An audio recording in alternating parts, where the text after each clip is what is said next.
Hi, and thank you all for joining us today.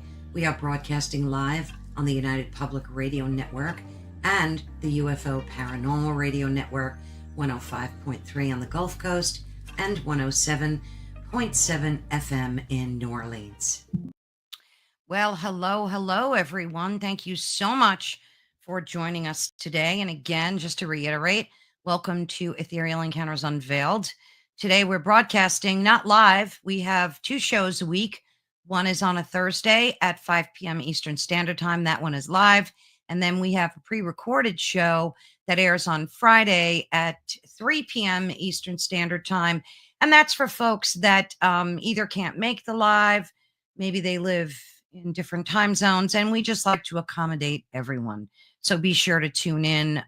Make sure that you subscribe to our YouTube or wherever you see us on social media, and we would greatly appreciate it. So welcome, monster hunters and armchair adventurers. That's me. I love cryptids, but I'm not going to go out there hunting them. We all know famous cryptids like Bigfoot, Loch Ness Monster, the Jersey Devil. There's so many of them. But what if I told you that every state in America has its own collection of strange, terrifying, and sometimes downright bizarre creatures? Today, we're joined by author Jason Offutt, whose book, Chasing American Monsters, is a comprehensive, and I mean comprehensive, guide to the cryptids hiding in our own backyards. So get ready to rethink the sounds that you might be hearing in the woods or in your backyard, because this is going to blow your mind. This book, Chasing American Monsters, is an epic field guide to the weirdest and most wonderful cryptids from coast to coast. So make sure you tune in as we uncover the secrets of this legendary creatures, and find out just what Jason believes is hiding in the shadows. So I am going to welcome Jason. So wonderful to have you here today. Carol Ann, thank you very much for the invitation. It's my pleasure. And something that you said mirrors an answer to a question that I have on a lot of different interviews. And it's about me experiencing. What have I experienced? And I always answer, the paranormal's fun as long as it's happening to someone else. Exactly. That's what I say. I agree wholeheartedly. And I have to say, I love your sense of humor. Not a lot of things make me laugh. I'm like a tough one, but you have a really good sense of humor. I appreciate that. I appreciate that from you. I really can't. I really can't help. I really can't help it. And I also write fiction. I've written a few horror novels, and that's some of the comments I get from people. I didn't know a horror novel could be funny. Okay, good. Yeah, no, it's awesome. I mean, even in your bio, you cracked a few jokes, and I always appreciate that, especially with this type of topic, because there's a lot of claims that are substantiated and unsubstantiated. And after I read your book, like as I was reading it, I was just mind blown at the amount of cryptids and creatures and fairies and goblins and just all sorts of things that we didn't even know about. We hear about the big ones, Mothman and Bigfoot and Loch Ness Monster, but there's so much more to that. And that's why I loved your book, because you gave a nice summary of like where they're found, what, their folklore is. And so great book. And we'll have links to where folks can purchase it, which I highly recommend. And I like the pictures in it too. So that gives you a good visual component, so you can kind of imagine what they look like. And of course, we have your website running across the screen. Oops, there's a little boo-boo there. I have your name in there 2 times. I need to fix that. But yeah, so why don't you get started? And while I'm fixing this, and tell folks, let me just get this up and running again. There we go. Tell folks who you are and what your background is, and a little bit about your. I know you're a teacher as well. Mhm. So tell folks, I'm going to step aside for a minute and let you take the stage and kind of explain who you are and why we're here today. Okay, well, yeah, Jason Offutt. I grew up on a farm, and in eastern or western Missouri. I always had aspirations of not living on the farm. So I went to college and got a mass media degree. I was a newspaper editor, reporter, and photographer for 17 years. And I've been teaching journalism for the past 20 years still in Missouri. My love of monsters goes way back. As a kid, we had an independent TV station out of Kansas City, Missouri, that on Saturday afternoons they had monster movies all day. So after I got finished watching This Week in Baseball, I'd turn it to that channel and watch all sorts of big gorilla movies, Godzilla movies, and anything I could find. And when I was really young, something sort of came to life for me. In Missouri, there's over in Louisiana, Missouri, which is in the eastern part of the state. There were Bigfoot sightings within 2 weeks in 72 or 73. I remember I was about 7 years old, and I would read stories in the newspaper about these Bigfoot encounters in my home state. And at that at that time, I'm like, wait a second, the newspaper's reporting this. There's got to be something to it. It's got to be real, right? And that's the first time I thought, maybe monsters actually are real.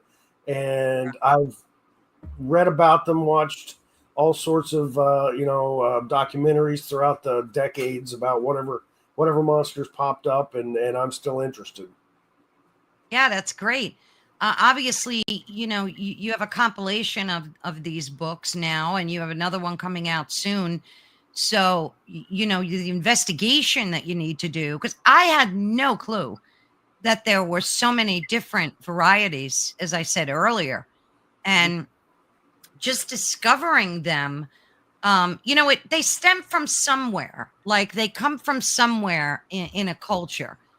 And it's very interesting because whether they're tulpas, invented by us, or maybe people are seeing them like with Bigfoot, it's a serious topic that a lot of people are into. Like I remember as a kid watching Godzilla and Mothra movies, and these creatures, they are born out of something pretty real, I think.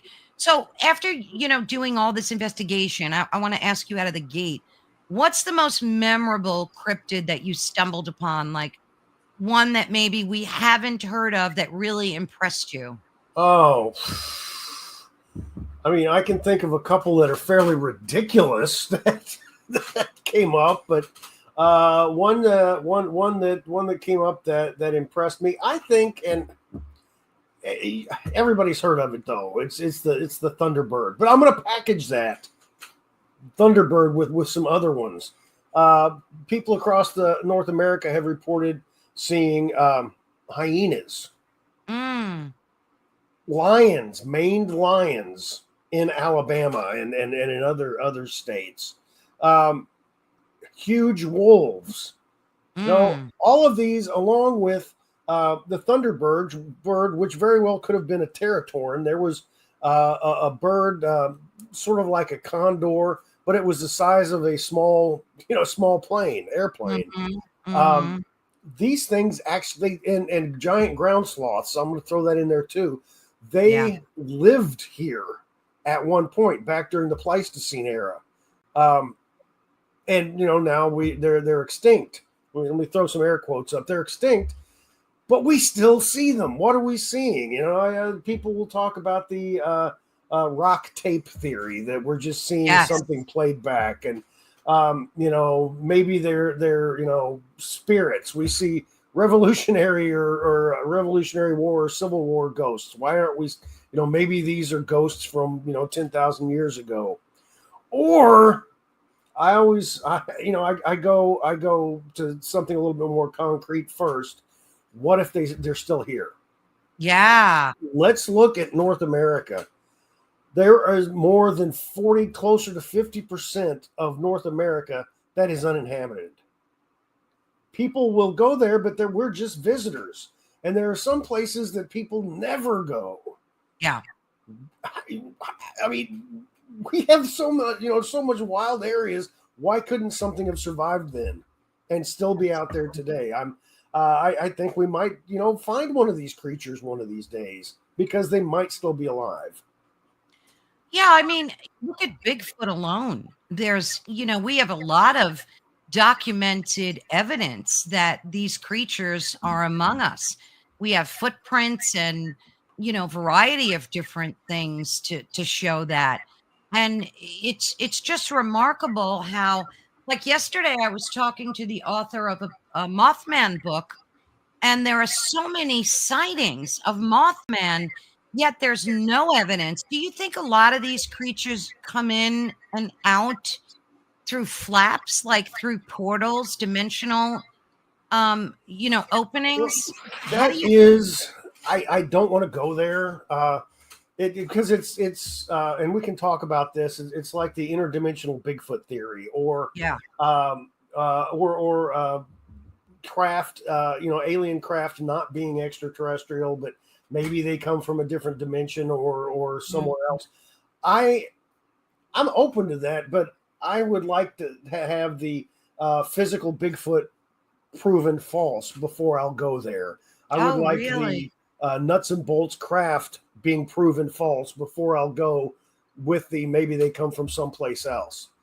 Okay, so I'm not opposed and to a window area, as John Keel, the great author John Keel Oh, wrote. yeah. But that's where he went. He wanted Yeah. to prove things as well, but he finally went that there are places on the planet where the veil is thin. They're Yeah. like a window, and sometimes the window's open and something can walk through, and sometimes the window's closed and it can't. So I'm open to lots of things. So maybe. Yeah, it is a maybe. And I kind of say it's more of a maybe with creatures that aren't leaving us any telltale signs of their existence here on Earth. Like with Bigfoot, we've seen huts that they've built and broken trees and things, so on. But like with an entity like Mothman and so many others, we don't know like where they live or how they got here. How did they procreate? Do they procreate? Like Mhm. there's just so many unanswered questions. Well, with Bigfoot, um, physical evidence, with footprints, with what you said, the structures, um, blood, hair, whatever. There's enough Yeah, evidence. Somebody could get arrested for a crime with that type of evidence that we've got that Bigfoot exists. sure. Absolutely, they could. That's such a good point. Yeah. So with Bigfoot, I'm convinced there's something out there. There's a Bigfoot type creature. There's a Bigfoot creature out there. What it is, who knows? There are a lot of different things that it could be. It could be a North American ape. It could be an extant hominid. It could be a human which I'm kind of starting to lean toward, because a lot of Bigfoot, from scat to blood to hair, keeps coming out. It's human, but with some anomalies. Yeah. Who's saying it's not human? Indigenous peoples from all over the world have said that Bigfoot type creatures are just another tribe of humans. They're bigger and hairier than the rest of us, but they consider them human, even if they're giants. So I'm leaning a lot towards Bigfoot maybe being part of the human family tree, and we just haven't figured out which one yet. Could very well be. Yeah.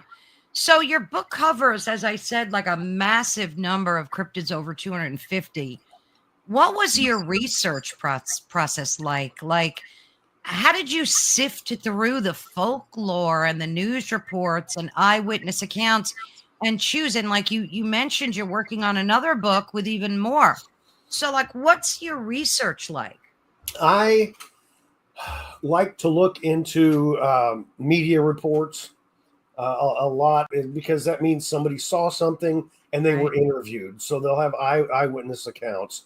I also like looking into historical records uh, because, when it comes to a lot of lake monsters and Bigfoot, and I mentioned the Thunderbird earlier, a lot of different types of creatures. They've got a lot of years behind them. In North America, First Nations and Native Americans have talked about a lot of these creatures. Cadbrosaurus off the Mm-hmm. northern Pacific coast for centuries upon centuries. They've had this. Is it a legend, or were they making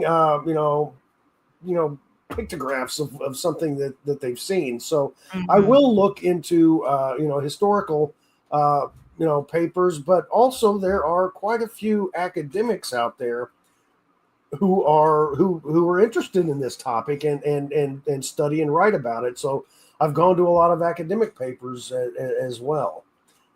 Yeah, and when it comes to the folklore, if anything's way too silly, sometimes I don't bother with it. Yeah. Yeah. It's just amazing because they're pervasive. These sightings. They're in the oceans, in the lakes, in the rivers, on land, in the sky. I mean, in people's homes. They're in the backyards. They're everywhere, and it just blows my mind up. I mean, I know a lot of it has to be mistaken. Like they see a huge bird, it may be a crane, and they think it's Mothman or something. Hmm. So, what percentage of that did you run into in investigation? Oh wow, I cannot throw a percentage on that. But if something seemed to me like it would probably be a misidentification, I didn't include it. But Yeah. but there are a lot of probable misidentifications. People don't realize how big a crane is. Oh, they're There are a lot huge. of birds out there that are enormous, Yeah. and how easy is it to misjudge distance for a normal person? Sure. So something is going to be um, probably closer. A animal that's bigger than they think is closer than they think, and they misjudge the distance, and they think it's even bigger. Um, Mm, I don't, although I don't like a lot of the people explaining Bigfoot sightings away as being a bear, yeah. because a lot of these encounters they're walking or running, and a bear's gait on two legs, is wildly different than what a Sasquatch is supposedly going to be. Yeah. Yeah, That's so but true. again, we're not trained. The normal person is not trained in animals, so Right. there are going to be a lot of misidentifications out there. Yeah, absolutely. Absolutely. So, Chasing American Monsters is organized obviously by state. And what was the thinking behind like that structure? Did you find any common themes or types of cryptids that appeared like repeatedly in different states, such as like maybe a particular type of lake monster or hairy hominid? Yes, absolutely on that. How I like reading about monsters. I like reading about ghosts. I like reading Mhm. about all sorts of different types of paranormal paranormal things. But a lot of these books are set in ghosts of the South.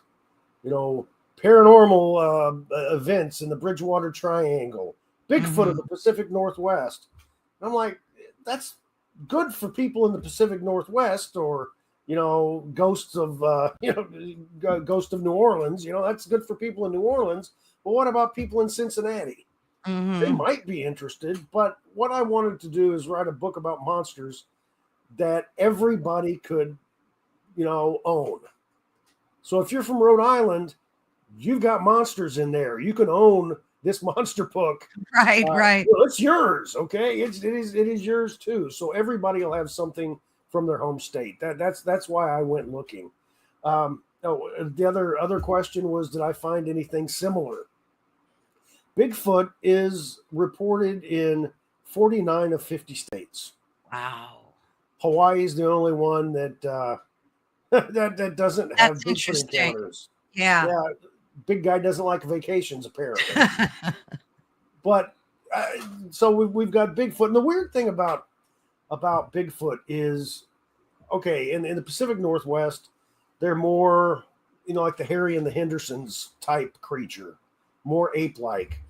There are other parts getting closer, a little bit more east, but still in that area, they're more human-like. In New Hampshire, we have something called the wood devil, which is a tall, skinny, gray Bigfoot that's really shy. The Michalak skunk ape down in Florida doesn't look anything like the other ones, other than it's big and hairy and stinks. It looks more like an orangutan than anything else. So, are they even the same species, or do they just look alike? One of the things that I wrote about it in a book that I've got coming out next in the 2026, the first volume of Chasing the World's Monsters. It's about the giant ground sloth, because those things grew up between 10 and 20 feet tall when they stood on their hind feet. They would stand on their hind feet to feed out of trees. They were also in Canada. They were also known to destroy beaver dens and eat the beavers. They were hairy, with the same hair color variations that Bigfoot tends to have, and they had 3 toes. There are reports throughout Canada still of creatures like that. There's reports from South and Central America about creatures that fit that bill. There's one specifically in Belize. They call it a cave cow, but it is the same what I described. There was a species of giant ground sloth in South America, in Central America, back in the Pleistocene. North America had the Jeffersonian ground sloth, named so because Thomas Jefferson's the one who discovered and named it. Wow. How this is all fitting together is, during my research for Chasing American Monsters, I noticed that the Honey Island swamp monster in Louisiana was reported to have left three-toed footprints. Mm-hmm. Let's go north of state to Arkansas. We've got the Folk monster, which was immortalized in the legend of Boggy Creek. It left three-toed footprints. Take another state up, Missouri. We had in the early 70s, the one I was talking about that got me started, Momo, the Missouri monster, left three-toed footprints. I looked up through Iowa and Minnesota. There were also reports up there of Bigfoot leaving three-toed footprints. Okay, a lot of Bigfoot researchers have felt that Bigfoot's migratory. Yeah. And so, okay, I'm wondering if these Bigfoot reports from Louisiana all the way up to Canada, let's go on the Mississippi River as far as it goes. And it touches all the states I just mentioned. Okay, what if it is a giant ground sloth? Oh. Because that would explain the height, the hair. Exactly. Sloths are nasty creatures and smell Yes, bad. they are. Yeah. And migrating with the rivers. There's a lot of things around the rivers that we don't ever see unless we're on a boat. So I'm kind of curious about that. Would you consider them cryptids though? This type of sloth? Yeah, right? Yes. Because they supposedly died out during the Ice Age, or at the end of the Ice Age. Oh. So I consider anything that's extinct that we find is not extinct to be a cryptid. The most famous one is the coelacanth, which is a really large lobed fish that science knew about because there were fossils. But the fossil record ended about 65 million years ago when all the dinosaurs died. And then in 1938, I think it is, a fisherman off the coast of South Africa caught a fish. He had no idea what it was, so he contacted a museum director in South Africa, and she was like, "Oh my God, that's a coelacanth. That thing's not supposed to live." So I think that is a rediscovery of that magnitude. I would think is, I would call it a cryptid. So let's define for our listeners exactly what the difference is between a cryptid and just creatures that we know and see every day. Well, a cryptid is a creature that is unknown to science. I'm not sure. It's the base word for cryptozoology, zoology, the study of animals. Cryptid is from a Greek word that means hidden. Crypto, yeah, I think it's crypto. So it's the study of hidden monsters. They're creatures that science doesn't know about yet. And people might be thinking, wait a second, we know of a lot of animals here. Science estimates that there are tens of millions of, up to like, I think it was 65 million or maybe more animals that we haven't even discovered yet. Wow. Every single year, there's an average of 18,000 animals science names. Now, admittedly, a lot of them are like little crustaceans or bugs, some fish, but occasionally we get something big. There was a new species of orangutan that was discovered about 10 or 15 years ago. The megamouth shark, which is 18 feet long, wasn't discovered until 1977. Wow. So there are big animals out there that we do discover still. So then once they get discovered, they go from cryptids to like classified and documented creatures, right? As soon as somebody hits Bigfoot with their truck and takes it in, goodness. And science gets a look at it, it's not a cryptid anymore. Wow, that's fascinating. Fascinating. There was one in your book that cracked me up. I think it was called a duppy. The duppy is a goblin. It's actually it's found all over the islands in the Caribbean. It originated in Africa. A lot of Caribbean and Central American mythos came over from during the slave trade, and the duppy is one of them. If I remember correctly, doesn't the duppy wear a large hat? Your picture. Let me look at it real quick. Is well, maybe I could share it. That would be awesome if I could show folks. Let me just do a share screen. It's right. It's that guy right there. Right. The duppy. Yes, this is from Chasing North American Monsters, which comes out in September. Yes. Right. Yeah. The duppy's known throughout all throughout the Caribbean. There are a couple of different types of duppies. One is a spirit that is born from two Jamaicans and is able to possess somebody else. Mm-hmm. They can appear as a shadow person. They can appear as an animal. Who's the duppy in this picture? Is it the dog or the guy? Either one.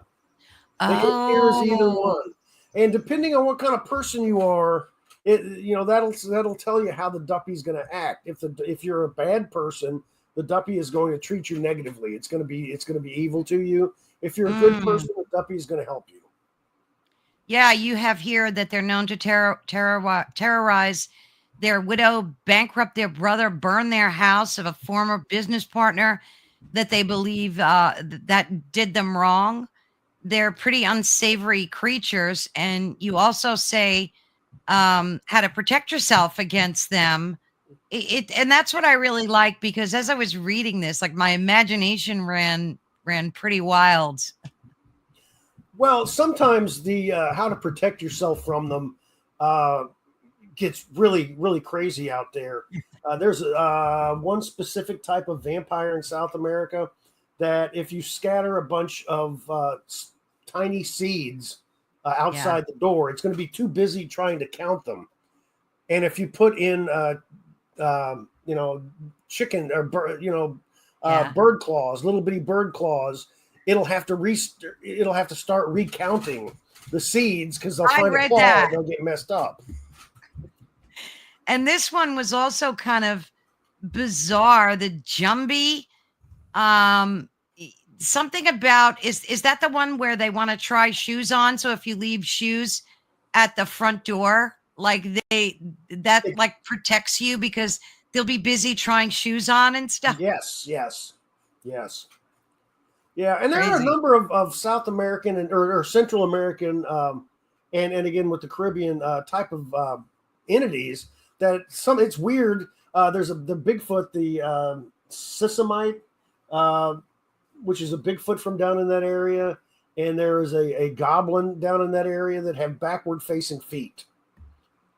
Oh, so weird. I wrote about that enough to where I think it's fairly common, and they have the backward facing feet mainly because you don't know which way they're going with their footprints. Yeah, there are also a lot of monsters from south of the border that make a whole, where do they come from? That make a whole lot of sense to me. Why they have monsters like that? Because if you are if you are damaging nature, if you are poisoning the water, there are creatures down there, be it the father, Papa Boys, who is the father of the forest, or sometimes it's a mermaid. If you destroy land or water or are cruel to animals, there are entities down there that will take it out on you. A lot of protectors from nature. Yeah, so, that kind of makes sense too. That does make a lot of sense. And there's also a couple of different type of female entities from down in Mexico all the way through Central America that prey upon bad men.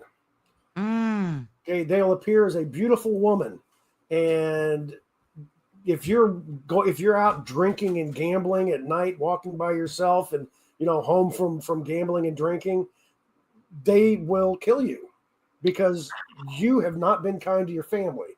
Yeah, they will also attempt to seduce somebody, and if this man who is otherwise married or has a girlfriend falls to the seduction, one of the creatures during the kiss has a horse head, and will take the man up on a cliff and throw him over.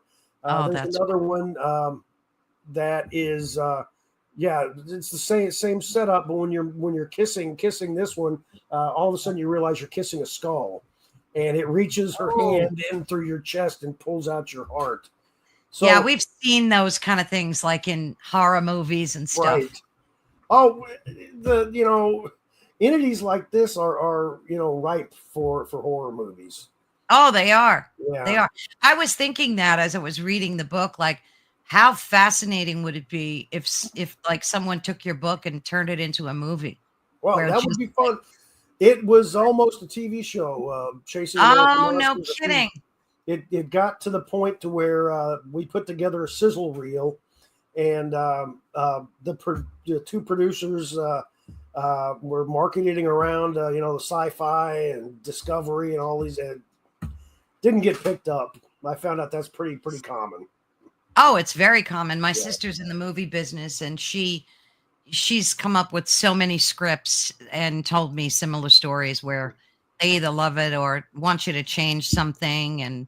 But I can't imagine why they wouldn't want that, because people love monsters and cryptids and ghosts. And that's another, like the past year or two, I know that like any type of paranormal show is, going crazy on TV. People love it.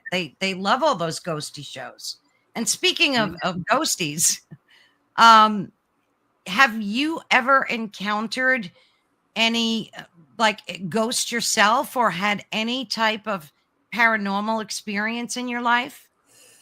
I have had a few with ghosts. There was a ghost of a little boy in my house when I was a kid, and I was the only one who could see it. And I saw him, and I only saw him once. I would hear him walking around every once in a while, but I only encountered him once. And it was during the day, and bright sunlight. So I know I saw what I saw. Yeah. And outside of that, I did, while I was researching my first paranormal book, Haunted Missouri, I went to all these haunted spots, and a couple of times things happened. Yeah. Cold spot enveloped me. Um, there was a dormitory at the University of Central Missouri in Warrensburg, Missouri. It's the oldest dorm on campus, and the third floor has been locked and closed for years. Mm. And there's legends of a ghost up there. And one of the things the ghost does is turns a light on in this room, and they blame it on electrical problems. Yeah. Well, the director of housing took me up there when I was writing my chapter on this ghost, and we went into this room. He showed me the room, and the light was on, and he was like visibly shocked because there was no way for anybody but him or the custodian to get up there, and there's no Yeah. reason the custodian needed to get up there. But the light was on, so click, he switched it off. We went down to the end of the hall, and by the time we walked back, the light was back on. We were the Ooh, only people up there. yeah. Yeah. But, yeah. Would you consider ghosts to be cryptids, though? They wouldn't fall into No, that. they wouldn't fall into Yeah. that. It's a completely different animal. Yeah. I wouldn't consider extraterrestrials necessarily cryptids either. Although I do have a couple of extraterrestrial encounters in my monster books because they were kind of monstrous. Yeah. Yeah. So, would you consider these other cryptids to be like these lesser known cryptids, like they're more obscure? Do they get in the area like the same type of notoriety? Oh, it depends. Some don't that probably should. For example, Tommy knockers. Yeah. What And exactly are Tommy all right, knockers? it started in Cornwall, England. Miners, coal Mm. miners in Cornwall, England, started talking about these diminutive people that were dressed like miners, and they would do mischievous things like steal their lunch or misplace tools, Oh, only to return it later. If the miners were kind to them, if they left out beer and cookies or something, they would be directed toward a new vein of coal. If the miners, ignored them, pretended they didn't exist, they might cause a cave in. All oh, right. And I'm not exactly sure how they came to this conclusion, but in the Cornwall miners felt that they were the Jewish, the people who turned Christ into the Romans. Like, where do you get that? I mean, okay, yeah, kind of interesting, but yeah. whatever.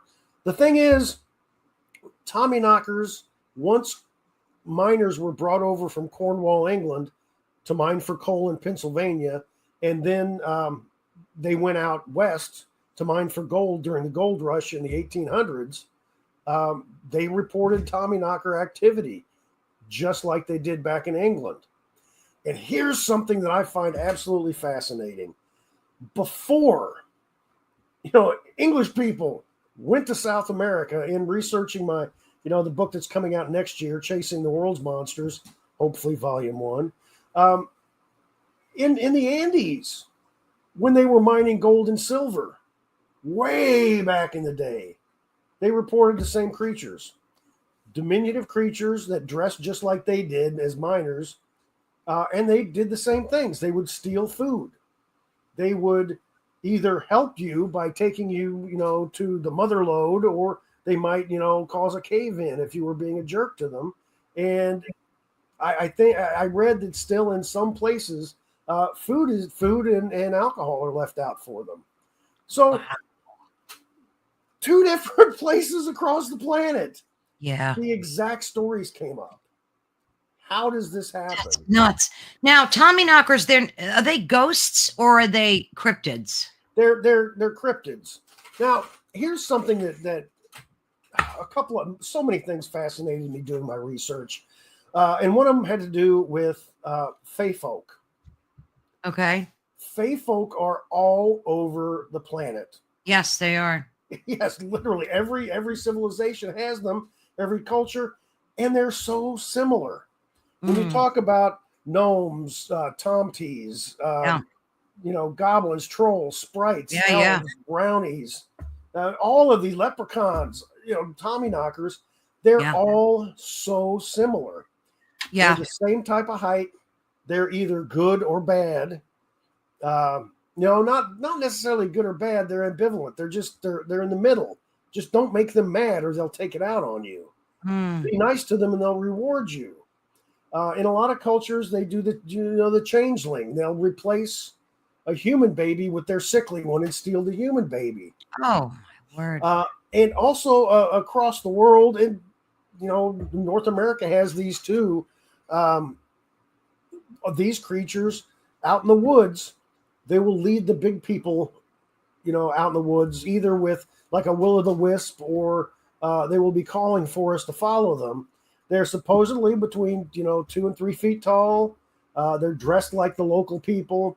They have large noses. They can disappear if they want to. They can set things on fire if they want to. They use arrows that are either magic or poisonous. Yeah. Yeah. And if you upset them, they will trick you to walk off a cliff. Yeah. It's funny because my grandmother was from Ireland, and I grew up hearing stories about banshees and the Cochabawa and all sorts of Irish folklore. Are these things cryptids, or are they more classified as folklore ghosty kind of thing?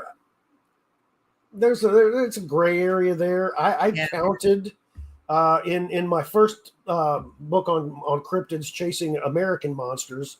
I counted it as a cryptid because there is the Banshee of the Badlands up in South Dakota. I'm like, banshees, yes, they came from Ireland.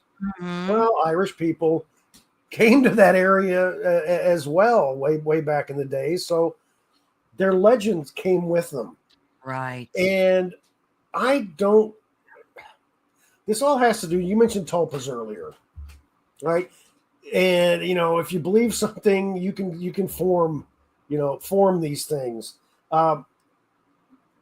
When the Africans were brought to South and Central America and to the Caribbean, their legends came with them, and people believed them there.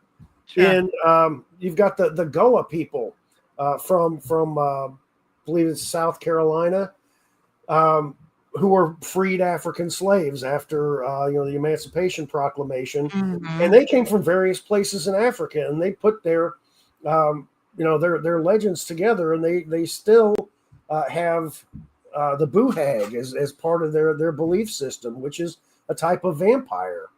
And then again, the Banshee, the Tommy knockers. I am not exactly sure where I'm falling on this.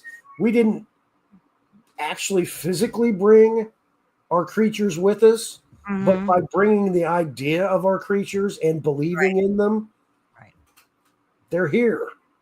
Exactly. And that's why I brought up tulpas, because I think it's the what's that cryptid, the tall man, I think he's called. And it started Slender Man. That's it. Yes. That started on the internet. And then it came to life. I think that's a real good example of a tulpa. I agree, and I do use that exact one because I've actually talked to a couple of people who swear that they've seen that entity. Oh no! And it's the same with black-eyed kids. Yes, that's another big one. Right. That I interviewed Brian Bethel, the man who had the first encounter in 1998, I think it was, and he posted it on a message board somewhere, and it just exploded. And then I talked to people literally all over the world, from Australia to Europe and Africa, Saudi Arabia, and of course, North America, who've encountered them. All right, so did this? Oh, they've seen black-eyed kids. Yes. Wow. Yes. So did this come from somewhere? It had to have come from somewhere. Brian still seemed scared. He didn't. I don't think he made it up. But since it got so much attention, so many people were thinking on it, they started Yeah. appearing. And this is something I'm one of the first people who started writing a lot about black-eyed kids, and I was going to write a book on it. And my wife said, Jason, all the stuff you write about, I'm okay with. These things scare me. So if you Oh, is write that this book, right? if you write this book and it gets attention of, gets their attention and they come knock on our door, it's your butt. So I picked my battles and didn't write it. Oh, no Yeah. kidding. What's let's talk about them for a minute. So you think they were tulpas created by us? Where was the origin of them? Like what state or country did they originate in? That's a great question. I don't really know because again, it was a worldwide phenomenon. And there were, however, movies out, vampire movies especially, to where they'd have the full eye contact lens and their eyes would be completely black. There were some alien movies way back in the day that had those too. So maybe it came from us. Maybe we saw something in Hollywood and we're like, that's freaky, and I had a dream about it. Or But, the way they come, like I've seen a few videos of supposed black-eyed kids where people recorded them like on their Ring doorbell or whatever, and they like ring your bell, and they were all young in age, like kind of tweenish, in age, and they would want what, access to your home or get picked up I in the use the car. bathroom. May I get a drink of water? Would you please let Yeah. me in to use the telephone? That sort of thing. In the case of Brian Bethel, he was at a down in his city in Texas. He was writing a check. This is back in the 90s. He was going to put it in his cable, the cable office to pay his bill. And it was 9:45 at night at this strip mall. And two kids approached him.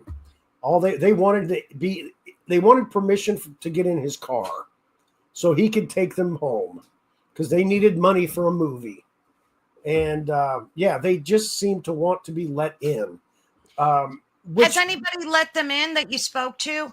Do you know anybody that has let them into their home or car? No, I have not. But I did talk with someone once who speculated maybe the people who are healthy and die of natural causes, maybe they're the ones who let them in. Let's see. Yeah, they're creepy. I could see why your wife would get freaked out by them.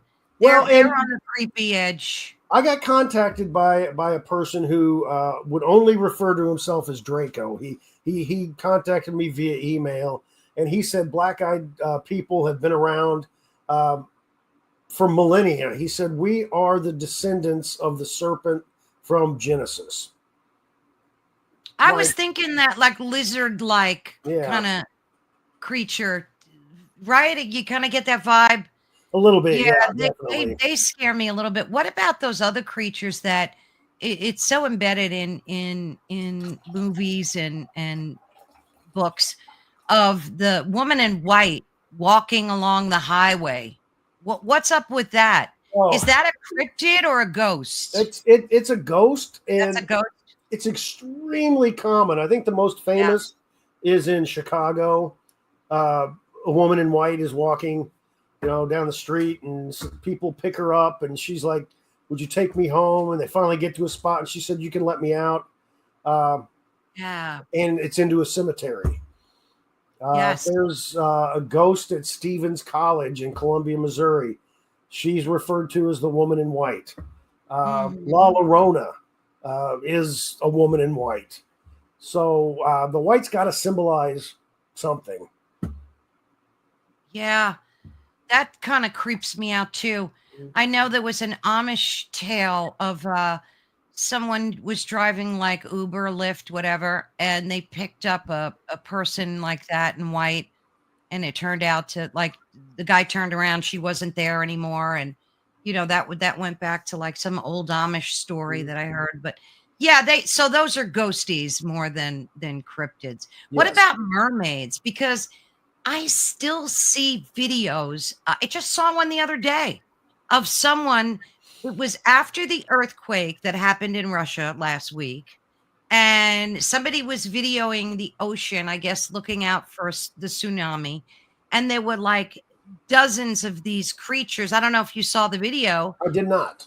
Oh, it's viral. You can go find it on YouTube somewhere. And there were heads popping out of water that looked like heads. It didn't look like a school of fish. It looked like mermaids, a bunch of mermaids. Now these are cryptids, right? These. Yes, definitely cryptids, Yeah. and they've got such a long history.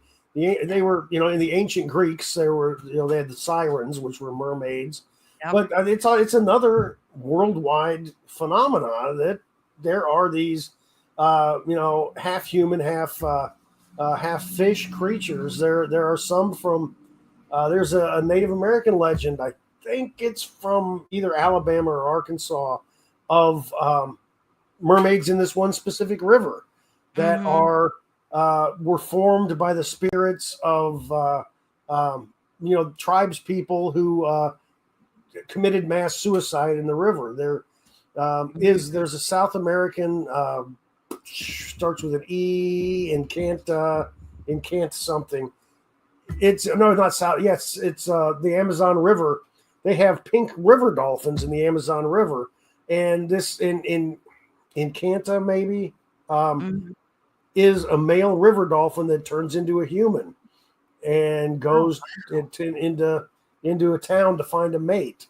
So there's this stuff everywhere, but it's one of those things that I really can't put logical credence behind a half man, half fish. And mermaids fascinate me because they get like they have like dual personalities. So you'll see some stories about them, hear some stories where they'll sabotage sailors and sink ships and eat human flesh. And then some of them are like loving. I mean, Walt Disney uses them in their movies, and they're these loving creatures that want to be human-like and so on. They're magical. So it's so interesting. Do you think that comes from like the area where they're spotted? It might have to do with whether Walt Disney got a hold of it or not. Yeah. Because mermaids are not from legend are not nice creatures. Right. They're the ones who sabotage the ships. They're the ones that eat the men that fall overboard. It's the same with fairies, with fae folk. There are so many Tinkerbell movies out there. Yeah. And I watched them with my daughters when they were little. But I've also studied a lot about Norse fairies and about Irish fairies and Scottish ones.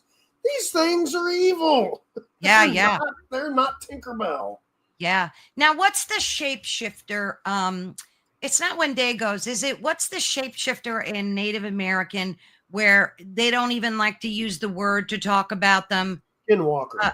Skinwalker, like Skinwalker Ranch. Right. What's up with the Skinwalker? It's a Navajo legend. It has to do with a shaman that is able to don the skin like a wolf pelt or a coyote pelt or something made out of eagle feathers, and they can transform into that animal.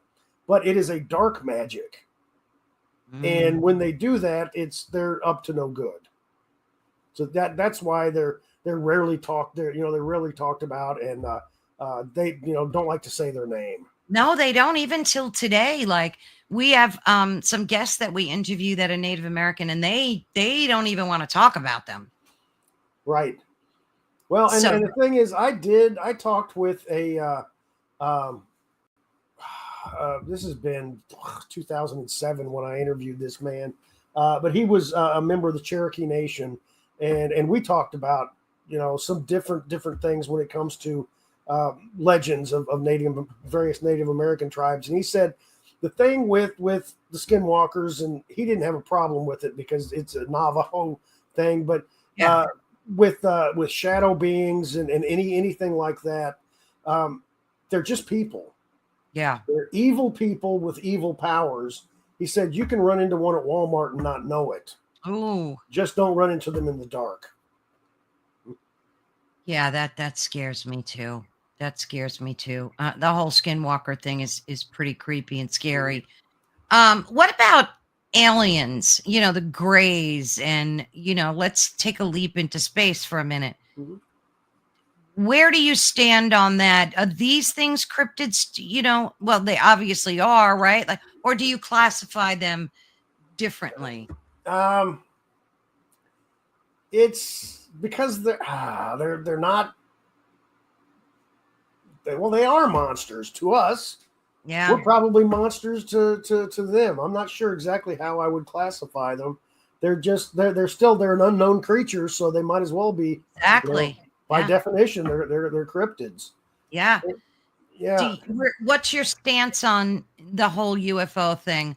Are you a believer, or I mean, I would imagine you are, but I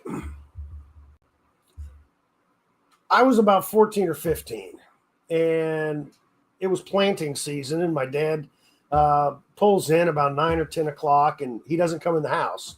And mom was like, "Jason, go see what's wrong with your dad." So I went out and he was standing by the side of the truck, and I stood next to him, and he pointed at this farm field. We had a farm field about a mile away was another farmhouse, mhm. and he said, "You see that?" And I looked up in the sky. Beautiful sky out in the country with no light pollution. Man, you can see stars Oh, forever. sure.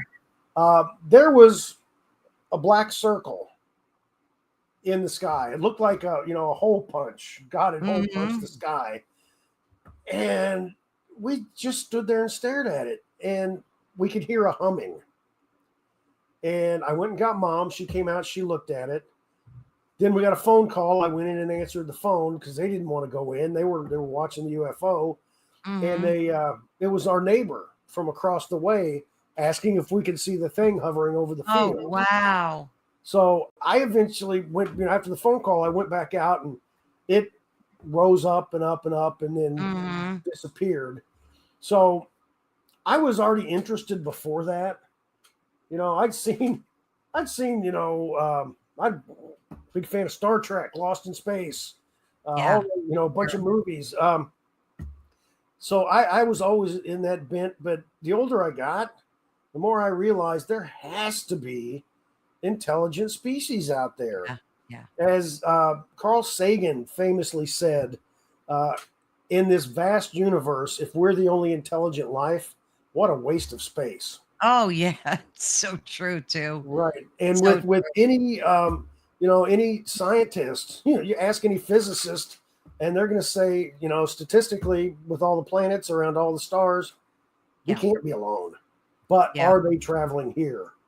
One of the big things I hear, when I listen to scientists talk, is that the closest star is so far away from us that if there is intelligent life, it couldn't get there from here. It would take hundreds of years for that to happen. And the thing that annoys me is that, 150 years ago, we couldn't fly. exactly. Okay. So we don't know what they can do. Exactly. We don't know what technology they have, whether they're using portals, alternate dimensions. I mean, who knows? Who knows how they get here? Yeah. But I do think they get here. Do you think social media is hurting the the modern cryptozoology? Do you think that these platforms either delegitimize or legitimize like the whole field? Cryptozoology and ufology and ghost and everything, the whole kit and caboodle, I think is suffering because of social media. Mhm. We had Yeah. enough problems with legitimacy before social media, Right. but now and especially now with AI, it is so easy for people to fake ghost encounters or a Bigfoot encounter. That they do, and it's like, okay, what's real? I don't trust videos or pictures anymore. No, you can't.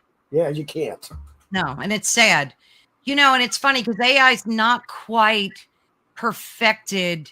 Like, if you look at the hands, usually there's a lot of like extra fingers and things like Yeah. that. But in 3 months from now, you're not going to know the difference between a real conversation and an AI conversation. So There's still that yeah, uncanny valley thing going on. It's yeah. not quite there, but I think everything is progressing so fast. A person in AI. I just read a news article the other day who he predicted that the singularity is going to come in 5 years, to Mm. where AI is going to be smarter than we are. Oh yeah, I think it's even less than that Mm. based on what I've been reading. But I would imagine that it's hurting this field, even for folks like you that are so into it writing books, because you want to legitimize some of this folklore, and you're doing all this research, and yet these people are creating fake Bigfoot or whatever Mm-hmm. videos, and like, where does that, how does that make you feel that Well, it makes me feel that just like I see people using AI to write stories. yeah. Like, come on, that's cheating. Do it the It's old-fashioned cheating. way. Use your What do brain. publishers what does a publisher do? I mean, there's websites where you can check for Mhm. AI written content, but they must get lots of that, no? Yeah, yes, and the last contract that I got um, had a section in there about signing this contract says you're promising that you did not use AI to write the book. So they're trying to safeguard themselves as much as they can. Absolutely. I mean, you could do research with it, right? But you just can't use the actual Right. I writing. mean, you kind of have to if you're using a search engine. That's what they're all Right. using. Sure, of course. Yeah. Yeah. Now, when you were writing this book, did you interview people from each area, or was it more research that you kind of just dug It your was heels more in? doing the research. Yeah. I did from my first book, Chasing American Monsters. I did get out there and talk to some people. I interviewed some people personally, but when it comes to the whole United States and chasing North American monsters, I mean, I'm going from Greenland to Panama. It's Mhm. really kind of tough Yeah. and expensive to get out there and chase people down who've encountered things. Yeah. Yeah. Yeah. Do people email you with stories still of cryptids and ghosts or any of the above that they see and like want to report to you? Occasionally, not as much as they used to. I used to write a newspaper column. 4.5 years, I wrote a newspaper column called From the Shadows. And every week I had a new paranormal story that I would give them. And over over those 4.5 years, I probably had, 1,000 people email me their stories. But yeah, Yeah. not too often anymore, which is okay because I can do it enough on my own. Oh, sure, sure. What's your favorite cryptid? Like, what one that you find yourself drawn to? Okay, I'm gonna give you two answers: Bigfoot and Fey folk, Mm, because of the fact that I mentioned Fey folk being seen everywhere. yes. Bigfoot, every continent Yeah. except for Antarctica. Um, and the thing is, the Bigfoot and the Fey folk legends people had before our cultures were connected. Yes. So, to me, there's got to be something with both of them. There has to be. They have to be real, because how else could these people all over the planet who Yes. couldn't talk to each other come up with the same stories? So you mean fairies and gnomes and those types of creatures, right? Yes. And Yeah. I'm not necessarily saying it's fairies and gnomes, but let's look at Indonesia, Flores Island, especially. Uh, was it 10, 15 years ago? Um, small skeletons were found. The people on the island had stories of what they called Ibu Gogo, which meant grandmother who eats anything. And they Mm, were 2.5, 3 foot tall humanoids that would yeah. come into the village and steal children to Oh, eat. goodness. All right. And that was, of course, Western science comes in and says, oh, that's a cute fairy story. Until they found this cave that was filled with the remains of these 2.5 to 3 foot tall humanoids. Wow. They named it Homo florensis. They gave it its own human branch. It's recognized by science now. They nicknamed it the Hobbit. Hobbits. But here is an example of Fey folk legend that's actually real. true. Yeah. So hobbits are what real. do they do? I talked about changelings earlier, which is fairies taking their sickly young and leaving it in the house and stealing the healthy human young. Well, that's similar to what the Ibu Gogo did.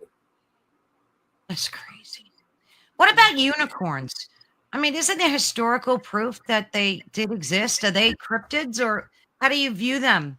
Well, I'm going to mention, this will be the third time I've mentioned religion. I'm not necessarily a religious person, but this is just where every time I mention it that's where it went. Unicorns were mentioned 9 times in the Bible, the Christian Bible. Unicorns. Now, what was it? Probably rhinos. Most probably rhinos. Oh, you think? When Alexander the Great and Marco Polo also wrote about encountering unicorns, and historians probably, they believe these were probably the Asiatic rhinos, which sure they very possibly could have been, but I'm not saying there weren't. I seriously doubt unicorns were ever real, but if they were, they weren't the unicorns again that we see in Disney. Yeah. I saw a video of a purported, it might be this one here. Wait, let me see if I could share this. It was crazy. Wait, I have to stop sharing this. And this video kind of blew me away. Image file. No. Wait, oh, there we go. Okay, here it is. Now, unfortunately, we're going to have to listen to this ad, but while we're listening to the ad, there it is. There it is.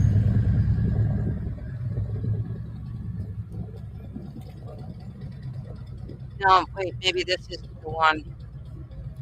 Looks like mountain goats. Yeah, that's not the one.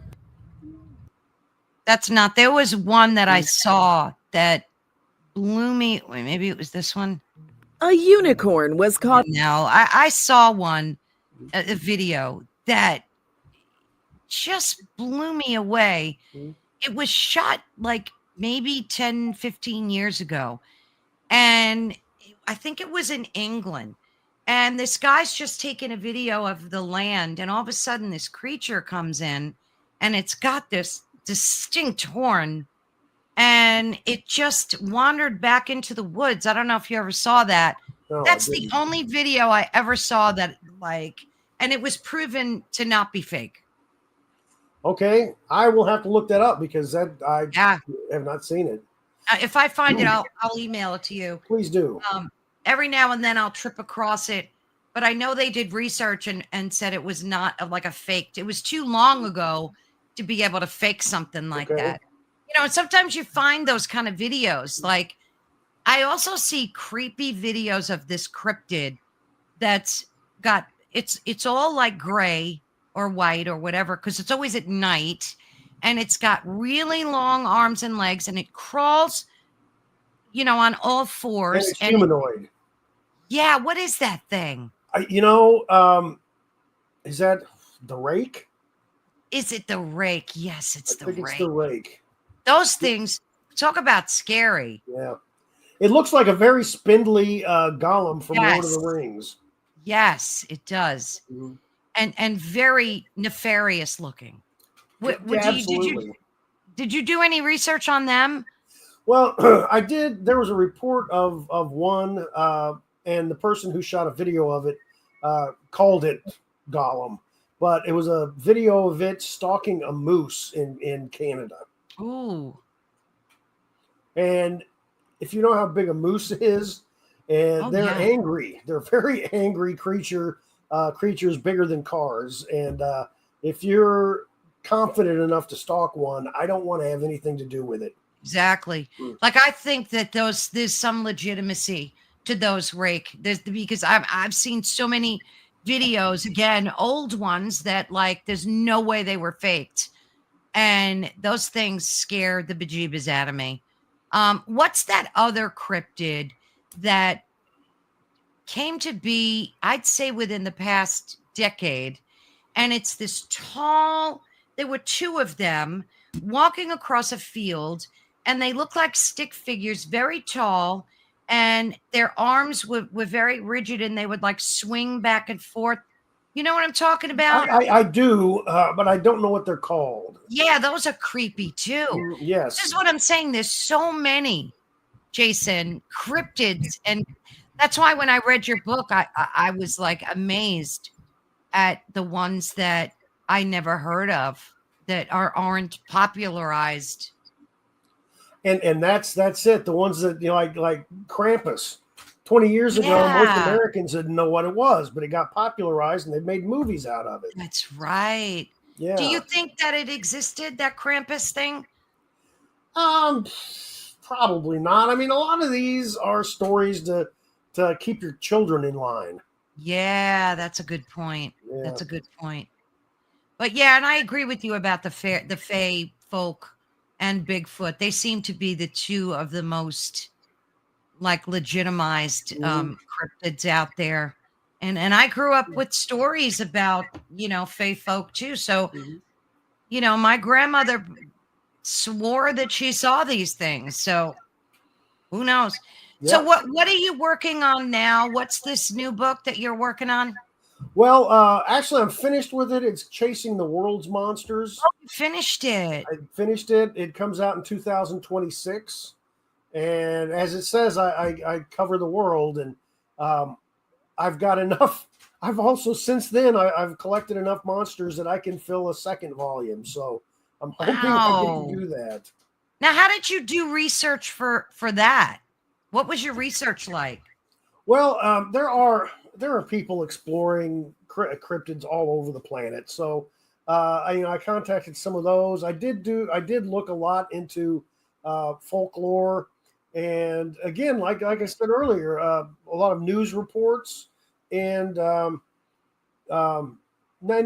new news reports, like the Hibagon from Japan, Japanese Bigfoot, and I found news reports from 40 years ago when people encountered it, 50 years ago when people encountered it, and I dug into that. There was another.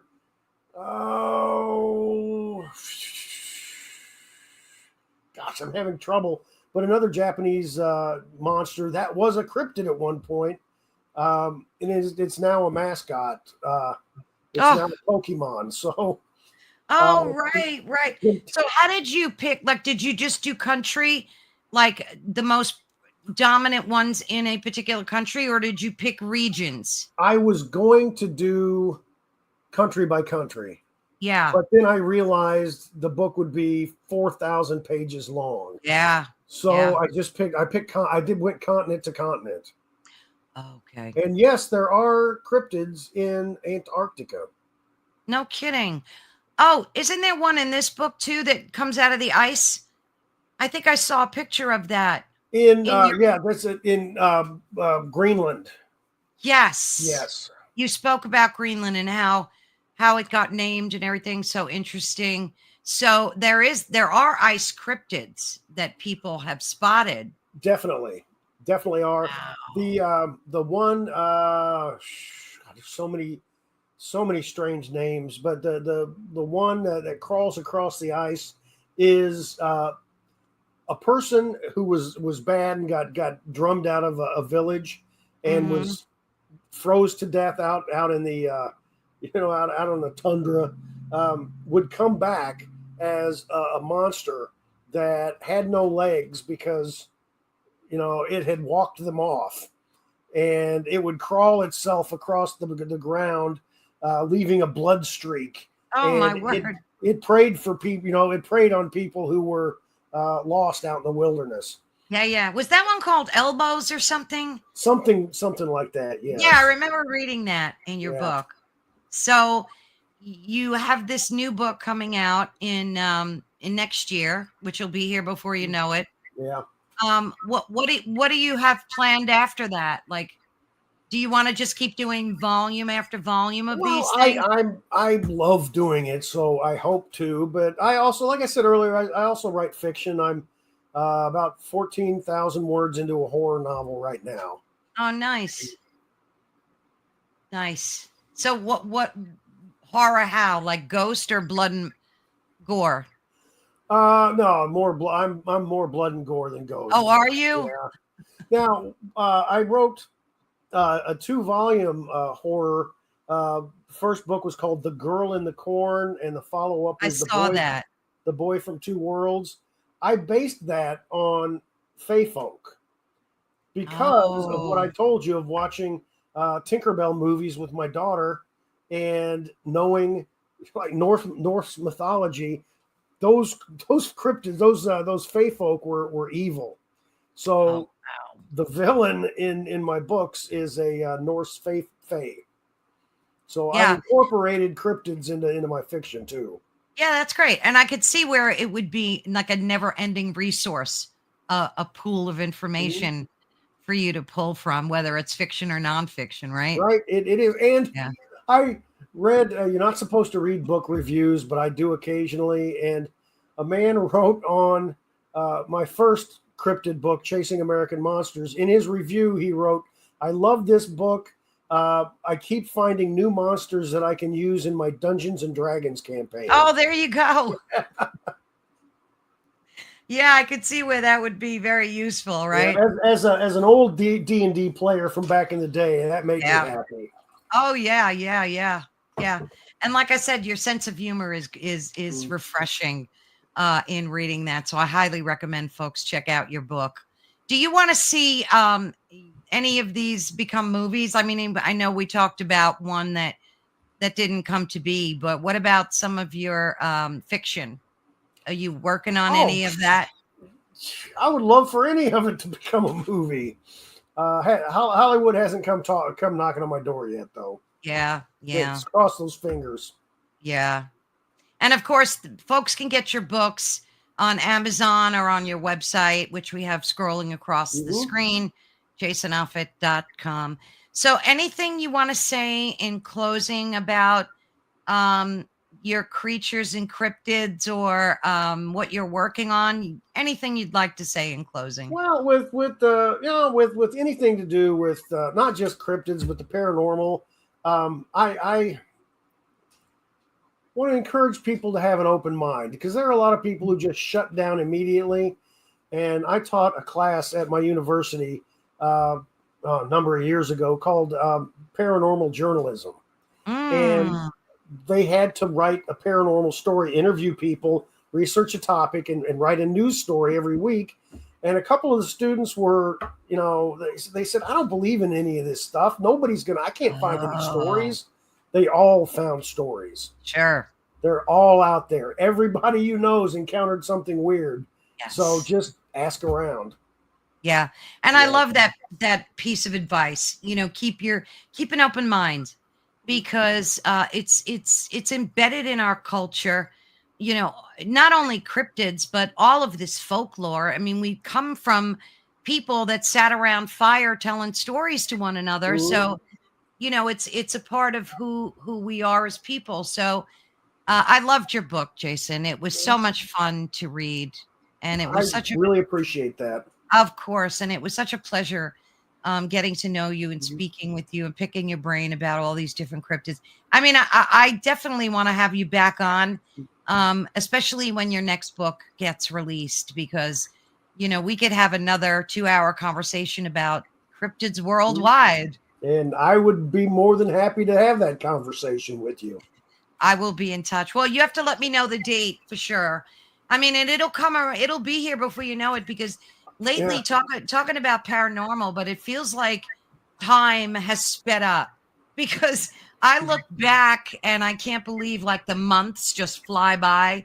So your release date will be here before you know it. I know it will, and I'll leave you with this. Since you bring that up, is I read a psychological article. It was about a study, but I didn't read the study. But the article, what the scientists determined is that when we get older, our time seems to pass more quickly. Yes. Because when we're younger, every experience we have is new. When we get older, all of our experiences are over and over and over again, and we just don't register them. They seem to fly by. That's so true. Yeah. That's a great observation and so true. It takes a lot for, as you age to have epiphanies and have all these new experiences, but that makes so much sense. And I really like that. But I do like folks to keep an open mind, especially when it comes to the field of high strangeness, and keep your eyes open and your ears open, because you never know, you might see a cryptid one day. You can't plan for it. It's always an accident. That's right. Well, Jason, thank you again so very much. I will be in touch. We will talk again soon, dear. Okay, terrific. Thank you very much. I had a great time. You too, hon. Thanks. Bye-bye. So that was a lot of fun. I thoroughly appreciated Jason today. I love having guests like him on. The conversation just flows. He's so packed with knowledge, and his book was fantastic. And I'm not just saying that because I interviewed him. It truly was a page turner. I had a ball reading it. And sometimes it's so nice to read something that just like escapism. That's how I look at it. So I really thank him again so much. And as we close today, it's clear that the world of cryptids is more than just spooky stories. It's about history. It's about folklore. And it's about the enduring human need to believe in something beyond what we could see. Now, I know a lot of folks may be a little skeptical about these things, but just the hope that they exist. And not all of them are evil and bad and want to kill us. I think there's a lot of goodness in a lot of these cryptid tales as well. So we hope this conversation encourages you to take a little closer look at legends in your own hometown. Definitely do that. And a big, huge thanks again to Jason Offutt. And of course, check out his website. I will have all the links to where you can find him there. And of course, we had one rolling across the screen. And keep chasing those monsters. Don't forget to do that. And thank you all for tuning in. You've been listening to Ethereal Encounters Unveiled live on, not live, today's our Friday show. So that's a pre-recording. But of course, on United Public Radio Network and the UFO Paranormal Radio Network, which is 105.3 on the Gulf Coast and 107.7 FM in New Orleans. And if you are a radio listener, which there are millions of you, please do head over to a social media channel. Find us on there. Give us a thumbs up. Subscribe. Do whatever it is you can to support us. I would greatly appreciate that, because this is a passion project for me. So all of your support means the world to me. And of course, support all of our other hosts that are on the show. Every week, you'll be introduced to different guests from various television shows, film, radio, authors with best-selling books and beyond. And thank you again so much. God bless each and every one of you. Have a safe and blessed day. Take care.